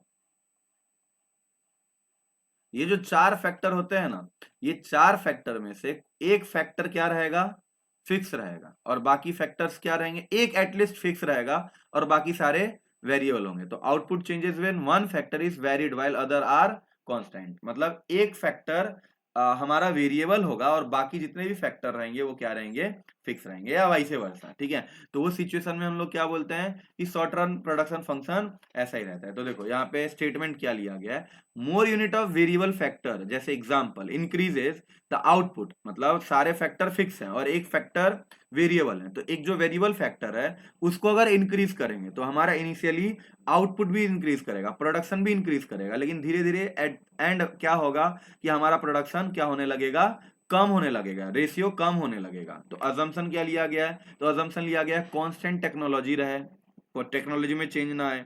फैक्टर प्रोडक्शन, कुछ फैक्टर को फिक्स रखना पड़ेगा और बाकियों को वेरिएबल रखना पड़ेगा। अगला पॉइंट है होमोजेनियस फैक्टर, जितने भी फैक्टर जो भी लेवर्स को यूज किया जा रहा है वो सारे ही फैक्टर्स क्या रहेंगे, सेम सेम रहेंगे। और अगला क्या है, शॉर्ट रन फ्रेमवर्क, ये जो है इसमें क्या रहेगा, at least one factor should be fix. समझ में आ गया बात। तो ये सारे हमारे फैक्टर्स हैं, ठीक है। अभी हम लोग देखते हैं इसको, इस डायग्राम के थ्रू समझने की कोशिश करते हैं। बताओ, लेवर्स जो हैं और लैंड, ये दो फैक्टर यहाँ पे लिया गया है, लैंड को फिक्स माना गया। मतलब अगर लैंड समझो 1 एकड़ है तो फिर अगले यूनिट में भी 1 एकड़ का यूज होगा, प्रोडक्शन बढ़ाएंगे तो सारे केसेस में लैंड जो रहेंगे वो 1 एकड़ ही रहेंगे, ठीक है। इसको मैं ऐसा कर देता हूं, सारे केसेस में 1 एकड़ ही लैंड रहेंगे। समझो पहले लेबर 0 है तो प्रोडक्शन क्या होगा, वो भी 0 होगा, कुछ होगा ही नहीं ना, लेबर है ही नहीं, लैंड अकेले थोड़ी प्रोडक्शन कर पाएगा। और एवरेज प्रोडक्शन भी क्या रहेगा, वो भी कम रहेगा। और मार्जिनल प्रोडक्शन की बात करें तो वो भी कम रहेगा, ठीक है। मार्जिनल प्रोडक्शन के लिए भी मुझे कॉलम बनाना पड़ेगा। मार्जिनल प्रोडक्शन के लिए मैं यहाँ पे कॉलम बना लेता हूँ और रिलेट कर लेंगे हम इसके साथ ही। अब समझो, लेबर 1 आया, फिर 2 आया, फिर 3 आया, फिर 4 आया, फिर 5 आया, फिर 6 आया, फिर 7 आया, फिर 8 आया। समझो, जब एक लेबर आया तो हमारा प्रोडक्शन 20 यूनिट, कोई भी चीज बना रहे थे वो 20 यूनिट हुआ। फिर लेबर और बढ़ा तो हमारा प्रोडक्शन और बढ़ा, कितने से बढ़ा सर, तो 20 के बाद 50 हो गया। फिर और हमारा टोटल प्रोडक्शन तीसरे यूनिट पे बढ़ा और ये कितना हो गया, 90 हो गया। सर और बढ़ा 120 हो गया, ठीक है। सर और बढ़ा 140 हो गया, सर और बढ़ा 150 हो गया। लेकिन देख रहे हो, पहले 30 से बढ़ रहा था, फिर 40 से बढ़ रहा था, फिर 30 पे आ गया, फिर 20 पे आ गया, अब 10 से ही बढ़ रहा है। और अगले केस में क्या होगा पता है, कि जो जितना प्रोडक्शन छठवें यूनिट लेबर के बाद 7वां यूनिट लेबर भी लगाया तो भी तुम्हारा प्रोडक्शन 150 का 150 ही है। और उसके बाद अगर और ज्यादा लेके आ गए, 7वें से 8वां लेके आ गए, तो हमारा टोटल प्रोडक्शन तो कम हो गया। कितना कम हो गया सर, तो अब 140 हो गया। तो समझ रहे हो मैं क्या बोल रहा हूँ। यहाँ पे मैंने बताया कि प्रोडक्शन स्टार्टिंग में बढ़ा, तेजी से बढ़ा, फिर धीरे से बढ़ रहा था लेकिन स्लो रेट था, फिर एक टाइम आने के बाद कांस्टेंट हो गया, सेम हो गया, और उसके बाद और लेबर हमने ऐड किया तो हमारा प्रोडक्शन क्या हो गया, कम हो गया। अब हम लोग अगर एवरेज प्रोडक्शन निकाले और लेबर को साथ में देखते चले तो यहाँ पे 20 डिवाइडेड बाई 20 तो आएगा यहाँ पे 20, 50 डिवाइडेड बाई 2 तो आएगा यहाँ पे 25, 90 डिवाइडेड बाई 3 तो यहाँ पे आएगा 30, ठीक है। यहाँ पे देखो 120 डिवाइडेड बाई 4 तो यहाँ पे आएगा 30। अगर इसको हम डिवाइड करें तो 2 18, 2 और 8 तो 28, देख रहे हो। उसके बाद इसको अगर हम डिवाइड करें तो कितना आएगा, इसको डिवाइड करें तो ये आएगा 25 आएगा ना, 25 आएगा। और 150 को अगर 7 से डिवाइड करते तो अराउंड 21.3 आएगा। और 140 को 8 से डिवाइड करते तो कितना आएगा, 17.5। तो ये एवरेज प्रोडक्शन है। एवरेज प्रोडक्शन देखो, पहले 20 से 25, 25 से 30, 30 के बाद कांस्टेंट, कांस्टेंट के बाद 28, 28 के बाद 25, 25 के बाद 21.3, उसके बाद 17.5। उसके बाद अगर हम बात करें तो मार्जिनल यूटिलिटी का कहानी अगर देखें तो पहले कितना था, पहले स्टेप में तो कुछ था ही नहीं मार्जिनल यूटिलिटी। उसके बाद क्या हुआ, 20 माइनस 0 तो 20, फिर 50 माइनस 20 तो 30, फिर 90 माइनस 50 तो 40, फिर 120 माइनस 90 तो 30। उसके बाद फिर 140 माइनस 20 तो 20, यहाँ पे 150 माइनस 40 तो 20, 150 माइनस 40 तो 10 आएगा, और 150 और 150 तो 0 आ गया, और 140 और तो ये माइनस 10 आ गया। तो अगर देखें तो टोटल प्रोडक्शन बढ़ रहा है, बढ़ रहा है, बढ़ रहा है, तेजी से बढ़ने लगा, फिर स्लो रेट हो गया, फिर जाके कांस्टेंट हो गया, फिर गिर गया। एवरेज प्रोडक्शन की बात करें तो देख रहे हो, बढ़ा, बढ़ रहा है, बढ़ रहा है, बढ़ रहा है, एक टाइम पे आके मैक्सिमम हो गया, फिर गिरने लगा, और गिरते गिरते 17.5 पे आ गया। लेकिन मार्जिनल यूटिलिटी बढ़ भी बहुत तेजी से रहा है, देख रहे हो, 20 से 30 हुआ, 30 से 40 हो गया, और घट भी ज्यादा तेजी से कर रहा है। तो ये हमारा होता है, हमारा शॉर्ट रन प्रोडक्शन फंक्शन में हम लोग ऐसे दिखाते हैं। अब इससे रिलेटेड ना डायग्राम्स भी बनाना पड़ता है, डायग्राम मैं यहाँ पे नहीं बना रहा हूँ, वो टाइम कंज्यूमिंग होगा, खुद से तुम लोग ट्राई करना, अपने नोट्स में देख लेना तो तुमको डायग्राम बनाना समझ में आ जाएगा, ठीक है। अब हम लोग आते हैं प्रोडक्शन फंक्शन, और ये लॉन्ग टर्म प्रोडक्शन फंक्शन की बात करते हैं। तो लॉन्ग टर्म प्रोडक्शन फंक्शन में क्या होता है, तो लॉन्ग टर्म प्रोडक्शन फंक्शन में law of return to scheme, जैसे वहां पे क्या नाम था, लॉ ऑफ वेरिएबल प्रोपोर्शन, तो लॉन्ग टर्म प्रोडक्शन फंक्शन का नाम क्या है, law of return to scale. इसमें सिंपल ये बताया जाता है कि आप इसमें जो फैक्टर्स रहते हैं ना, factor of production long term है ना, तो सारे फैक्टर ऑफ प्रोडक्शन क्या रहेंगे, वेरिएबल रहेंगे। वहां पे हमने क्या पढ़ा था एक फैक्टर ऑफ प्रोडक्शन फिक्स रहेगा या एक फैक्टर ऑफ प्रोडक्शन वेरिएबल रहेगा और बाकी फिक्स रहेंगे, समझ में आ रहा है, वैसे वैसा। तो यहाँ पे क्या रहता है कि जितने भी फैक्टर ऑफ प्रोडक्शन रहेंगे सारे के सारे क्या रहने वाले हैं, वेरिएबल, मतलब सबके अंदर चेंजेस आ सकता है। तो इसको law to return to scale बोलते हैं। आउटपुट इंक्रीजेस व्हेन ऑल, अब यहाँ पे क्या बोला गया है, आउटपुट इंक्रीज करेगा when all input are increase in the same proportion, same proportion में इंक्रीज करेगा, लेकिन एक टाइम तक इंक्रीज करेगा, फिर कांस्टेंट रेट रहेगा और फिर डिक्रीज करेगा, जैसे वहां पे हमने पढ़ा था। देखो यहाँ पे मैं बताता हूँ, जैसे लेबर है, लेबर पहले एक था, चल क्या हुआ, एक था, फिर दो, फिर तीन, फिर चार, ठीक है, फिर पांच, फिर 6 और फिर 7 हो गया लेबर। अगर कैपिटल के यूनिट्स की बात करें तो समझो कैपिटल 3 था, फिर 6 था, फिर 9 था, फिर 12 था, फिर 15 था, फिर 18 हो गया और फिर 21 हो गया। अगर हम बात करें ना इन सब में चेंजेस कितना हो रहा है, 1 से 2 हो गया, यहाँ पे तो कोई चेंजेस नहीं होंगे, 1 से 2 हो गया तो ये 100% से चेंज हो रहा है, 3 से 6 हो रहा है तो भी 100% था, 2 से 3 तो 50% से चेंज हो रहा है, ठीक है। उसके बाद अगर बात करें 3 से 4 सब में सेम होगा, जैसे अगर 6 से 9 की बात करें तो वो भी 50% है। उसके बाद 3 से 4 की बात करें तो ये 33% से चेंज हो रहा है, जैसे 9 और 12 में डिफरेंस है, 3/9 करेंगे तो 33% आएगा। अगर हम आगे जाएं 4 से 5 तो ये हमारा 25% से चेंज हो रहा है, कितने परसेंटेज से चेंज हो रहा है, 25%। और 12 और 15 मतलब 3/15 मल्टीप्लाइड बाय 100, कैसे हम लोग कैलकुलेट कर रहे हैं आप समझ गए होंगे, ठीक है। इतना तो बेसिक लॉजिक लगा सकते हो, देखो ना, जैसे मैं बोल रहा हूँ 12 से 15 हो गया तो कितने से चेंज हुआ, 3 से चेंज हुआ, पहले कितना था तो 12 था तो मल्टीप्लाइड बाय 100 कर दो, तो 3 4 जा और 4 25 था तो 25% आ गया। 5 से 6 हो गया तो वो सिचुएशन में क्या होगा, 20% से चेंज कर रहा है लेबर और कैपिटल दोनों ही, ठीक है। और अगला 6 से 7 हो गया तो 16 पॉइंट कुछ परसेंट आएगा, 16.60% आएगा। तो हमने देखा कि यूनिट ऑफ लेबर और कैपिटल सेम रेट से चेंज हो रहा है, पहले 100% से चेंज, फिर 50, फिर 33, फिर 25, फिर 20, फिर 16.60। अब हम बात करें अगर टोटल प्रोडक्ट की, तो टोटल प्रोडक्ट अगर एक लेबर और 3 कैपिटल था तो समझो 10 यूनिट कोई चीज बन रहा था, फिर क्या हुआ, फिर 10 से 30 हो गया, अब 2 6 हो गए, अगर फैक्टर ऑफ प्रोडक्शन तो 30 हो गया, अज्यूम कर रहे हैं, फिर 60 हो गया, ठीक है। उसके बाद 80, फिर अगर बात करें तो समझो 100 हो गया, फिर 110 हो गया, ठीक है, और फिर 130 या फिर इसको 120 रखते हैं, 110 रखते हैं, और फिर यहाँ पे 130 रखते हैं। देखो ध्यान से देखो, ये 130 हो गया, ठीक है। अब ध्यान से देखो 10 से 30 हो गया, यहाँ पे तो कोई चेंज नहीं होगा, यहाँ पे कंपैरिजन होगा ना, तो 10 से 30 हो गया मतलब कितना, 200% से चेंज हो रहा है। देखो ना 30 मल्टी माइनस 10 कितना होता है 20, और पहले कितना था तो 10 था तो मल्टीप्लाइड बाय 100, तो 10 गायब हो गया, 20 मल्टीप्लाइड बाय 10 तो 200%। फिर अगर हम बात करें आउटपुट और कितना बढ़ रहा है, तो फिर अगर देखो 30 से 60 हो गया तो 100% से चेंज हो रहा है, 60 से 80 हो गया तो कितना परसेंटेज होगा, लगभग 33% से चेंजेस होगा, ठीक है। और अगर बात करें 80 से 100 तो 25%, ठीक है। 100 से 110 तो 110%, और 110 से 130 तो मतलब लगभग अगर हम बात करें तो ये होगा 8.30%, ठीक है। तो कहने का मतलब देखो कि अगर यहाँ पे अब ध्यान से देखना कि जब लेबर और कैपिटल में 100% से चेंज आ रहा है ये सिनेरियो में, तो टोटल प्रोडक्शन में 200 से मतलब लेबर और कैपिटल में कम से चेंज हो रहा है और टोटल प्रोडक्ट में ज्यादा से चेंज हो रहा है, तो ये क्या हो गया, इंक्रीजिंग रेट ऑफ रिटर्न हो गया। फिर देखो यहाँ पे 50% था, यहाँ पे 100%, ये दोनों सिचुएशन में देखो कि हम इनपुट कम लगा रहे हैं और आउटपुट ज्यादा रेट से चेंज हो रहा है, तो इसको हम लोग क्या बोलते हैं, इसको हम लोग बोलते हैं इंक्रीजिंग रेट ऑफ रिटर्न, इसको हम लोग क्या बोलते हैं, इंक्रीजिंग रिटर्न टू स्केल या इंक्रीजिंग रेट ऑफ रिटर्न। अगला देखो यहाँ पे 33% है और यहाँ पे भी 33% है, मतलब यहाँ पे क्या हो गया, कॉन्स्टेंट रेट ऑफ रिटर्न हो गया, ये क्या हो गया, कांस्टेंट रेट ऑफ रिटर्न या कांस्टेंट रिटर्न टू स्केल हो गया। अब उसके बाद अगर देखो ये वाला पॉइंट में भी 25% और 25%, ये भी कांस्टेंट रिटर्न टू स्केल हो गया। आगे देखो इंक्रीज इन लेबर और कैपिटल 20% और 16.60% था, लेकिन रिटर्न कितना हो रहा है 10% और 8.3, मतलब इससे कम हो रहा है, तो डिक्रीजिंग रेट ऑफ रिटर्न या डिक्रीजिंग रिटर्न टू स्केल हो गया। तो ये तरीके से लॉन्ग टर्म में काम हमारा होता है। अब एग्जाम में ना कुछ कॉप डॉगलस के प्रोडक्शन फंक्शन पूछे जाते हैं, और अगर हम बात करें तो इसमें क्या दिया जाता है पता है, Q इज इक्वल टू, आपको इसका फॉर्मूला क्या है, Q is equal to K to the power A और L to the power B, ठीक है। आपको बोला जाएगा कि भैया यहाँ पे आपको ये प्रोडक्शन फंक्शन दिया जाएगा, ए के सामने कुछ वैल्यू दिया जाएगा और बी की जगह पे कुछ वैल्यू दिया जाएगा।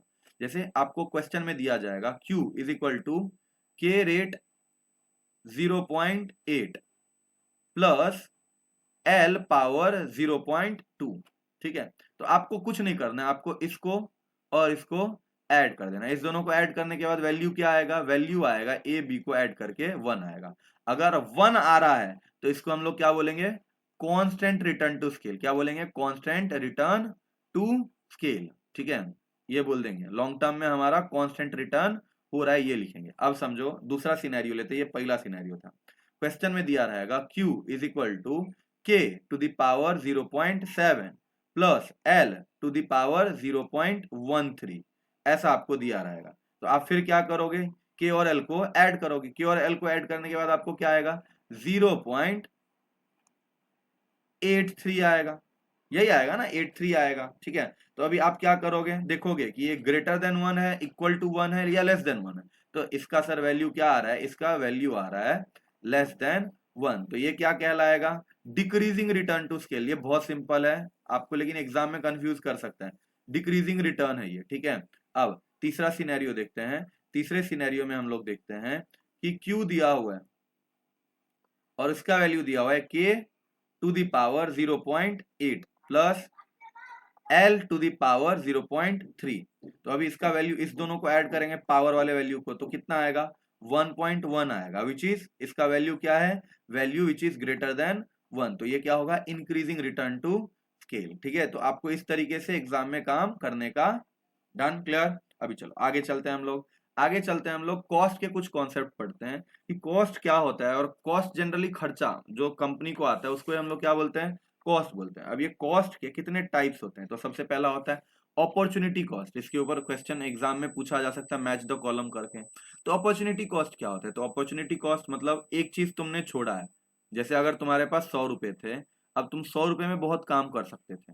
समझो तुम पिज्जा खा सकते थे, तुम बर्गर खा सकते थे, ठीक है, तुम बुक्स परचेज कर सकते थे, ये सारी चीजें तुम कर सकते थे। इसमें से तुमने समझो पिज्जा खाया, तो ये दो अपॉर्चुनिटी तुमने क्या किया, छोड़ दिया। तो इसको हम लोग क्या बोलते हैं, अपॉर्चुनिटी कॉस्ट। तो value of next best alternative foregone, छोड़ा जिसको है, choosing one project over another. Business क्या करते हैं, उनके पास पैसे रहते हैं, बहुत सारे प्रोजेक्ट रहते हैं, project A, project B, project C. अब ए में इन्वेस्ट कर दिया तो बी और सी उनके लिए क्या हो गया, अपॉर्चुनिटी कॉस्ट। तो अपॉर्चुनिटी था ना जो उन्होंने छोड़ दिया, तो इसको हम लोग क्या बोलते हैं, अपॉर्चुनिटी कॉस्ट। अगला है हमारा एक्चुअल कॉस्ट। अब सर एक्चुअल कॉस्ट क्या होता है, एक्चुअल कॉस्ट मतलब एक्चुअली में कितना एक्सपेंस तुमने किया है प्रोडक्शन प्रोसेस में। जैसे कोई चीज परचेस करने में एक्चुअल में तुम्हारा कितना खर्चा हुआ है, जैसे रॉ मटेरियल परचेस करने का हो गया या वेजेस का हो गया, तो इसको हम लोग एक्चुअल कॉस्ट बोलते हैं। अब अगला अगला है हमारा एक्विजिशन कॉस्ट। कोई भी चीज को परचेस करने में, अक्वायर करने में जो खर्चा लगा है उसको एक्विजिशन कॉस्ट बोलते हैं। जैसे कोई मशीनरी है, मशीनरी को परचेस करने में 5,000 रुपये लगे, तो वो क्या कहलाएंगे, एक्विजिशन कॉस्ट बोलेंगे। अगला है बिजनेस कॉस्ट, जो कॉस्ट डायरेक्टली या इनडायरेक्टली बिजनेस के ऑपरेशन को अफेक्ट करेगा, उसको हम लोग क्या बोलेंगे, बिजनेस कॉस्ट। जैसे कि रेंट पे करना, सैलरी पे करना, यूटिलिटी बिल पे करना, मतलब इलेक्ट्रिसिटी बिल पे करना, ये सारे बिजनेस कॉस्ट में आएंगे। अगला है फुल कॉस्ट। अब सर फुल कॉस्ट क्या होता है, टोटल कॉस्ट इंक्लूडिंग डायरेक्ट और indirect cost. Direct cost, indirect cost दोनों को ऐड करके जो कॉस्ट आता है उसको हम लोग क्या बोलते हैं, टोटल कॉस्ट बोलते हैं। डायरेक्ट कॉस्ट याद करो, आप लोगों ने बचपन में पढ़ा होगा कि ट्रेडिंग अकाउंट में डायरेक्ट कॉस्ट जाता है और पीएनएल अकाउंट में इनडायरेक्ट कॉस्ट लगता जाता है। डायरेक्ट कॉस्ट जैसे फैक्ट्री के ऊपर जो भी खर्चे रहते हैं वो डायरेक्ट कॉस्ट कहते हैं, और पीएनएल जो ऑफिस के खर्चे रहते हैं उसको क्या बोलते हैं, हम लोग इनडायरेक्ट कॉस्ट बोलते हैं। तो इन दोनों को ऐड कर दिया जाए तो फिर क्या होगा, फुल कॉस्ट होगा। जैसे मैन्युफैक्चरिंग कॉस्ट और एडमिनिस्ट्रेटिव एक्सपेंस, इन सबको ऐड कर दिया जाए तो ये फुल कॉस्ट में आएगा। अगला है out of pocket cost. Out of pocket cost का मतलब क्या होता है कि जितना पेमेंट तुम्हारे जेब से खर्चा हुआ, इसको क्या बोलते हैं, out of pocket cost. Actual payment made in cash, जैसे कि आपने पे किया अपने एम्प्लॉइज को वेजेस, तो ये क्या कहलाएगा, आउट ऑफ पॉकेट कॉस्ट। अगला है बुक कॉस्ट। बुक कॉस्ट जो आप बुक में दिखाते हो, non cash expenses recorded in book. जैसे कि अगर बात करें तो डेप्रिसिएशन, डेप्रिसिएशन रियल लाइफ में आप नहीं देखते ना, उससे कुछ पैसे तो गए नहीं है तुम्हारे पास से, लेकिन तुमने डेप्रिसिएट किया, अपने वैल्यू को कम किया है, तो ये क्या हो गया, बुक कॉस्ट हो गया। अगला हिस्टोरिकल कॉस्ट। हिस्टोरिकल कॉस्ट मतलब, हिस्टोरिकल कॉस्ट क्या होता है, जितने में तुमने परचेज किया था कोई भी गुड्स। जैसे समझो 5 साल पहले तुमने कोई मशीनरी परचेज किया था जिसका दाम था 50,000 रुपया, तो हिस्टोरिकल कॉस्ट क्या होगा 50,000। रिप्लेसमेंट कॉस्ट आज के टाइम में वही 50,000 का मशीनरी 1 लाख रुपए में आ रहा है, तो रिप्लेसमेंट कॉस्ट कितना हो जाएगा 1 लाख रुपया। Cost to replace an asset at current price replacing old equipment, तो इसको हम लोग क्या बोलेंगे रिप्लेसमेंट कॉस्ट बोलेंगे। अगला है कंट्रोलेबल कॉस्ट, जो कॉस्ट तुम लोग कंट्रोल कर सकते हो, जैसे कुछ मार्केटिंग के खर्चे हो गए या फिर कुछ एक्सपेंस है जिसको तुम कंट्रोल कर सकते हो एज अ बिजनेस, तो उसको कंट्रोलेबल कॉस्ट बोलते हैं। और अनकंट्रोलेबल कॉस्ट जिसको तुम मैनेज नहीं कर सकते, वो खर्चा होने वाला है मतलब होने वाला है, जैसे टैक्सेस के ऊपर गवर्नमेंट जो टैक्सेस लगाती है वो पेमेंट करना ही करना है, तो वो अनकंट्रोलेबल कॉस्ट होता है। अगला है संक कॉस्ट। संक कॉस्ट का मतलब क्या होता है, संक कॉस्ट जो तुमने पास्ट में खर्चे किए हैं जो रिकवर नहीं हो सकते, कैन नॉट बी रिकवर्ड, ठीक है, जिसके ऊपर एक बार ही खर्चे हो जाए और वो रिकवर किया नहीं जा सकता है, तो इसको हम लोग संक कॉस्ट बोलते हैं, कॉस्ट ऑफ ऑब्सोलेट मशीनरी। अगला है इंक्रीमेंटल कॉस्ट, जो कॉस्ट मतलब एक बार खर्चा किया उसके बावजूद बार बार तुमको उसके ऊपर खर्चा करना पड़ेगा, उसको जितना रन करना है। जैसे अगर समझो कि सोलर एनर्जी में तुमने इन्वेस्ट किया तो वो संक कॉस्ट हो गया, एक बार ही खर्चा किया बार बार खर्चा नहीं करना पड़ेगा। और इंक्रीमेंटल कॉस्ट बार बार तुमको खर्चा करना पड़ेगा, जैसे कोई मशीनरी है उसमें ग्रीसिंग वगैरह बार बार तुमको लगाना पड़ेगा, तो additional cost of running and additional shift, तो इसकी वजह से इंक्रीमेंटल कॉस्ट ये हो जाता है। तो ये सारे कॉस्ट मैंने आपको बता दिए। अब मार्केट स्ट्रक्चर देखते हैं कि मार्केट के कितने टाइप्स होते हैं। तो आप लोगों ने बचपन में पढ़ा होगा कि दो टाइप के मार्केट होते हैं, एक परफेक्ट कंपटीशन मार्केट और एक होता है इम्परफेक्ट कंपटीशन। परफेक्ट हाइपोथेटिकल होता है, इम्परफेक्ट रियल होता है। इसके कुछ पार्ट्स होते हैं जैसे कि मोनोपोली, ओलिगोपोली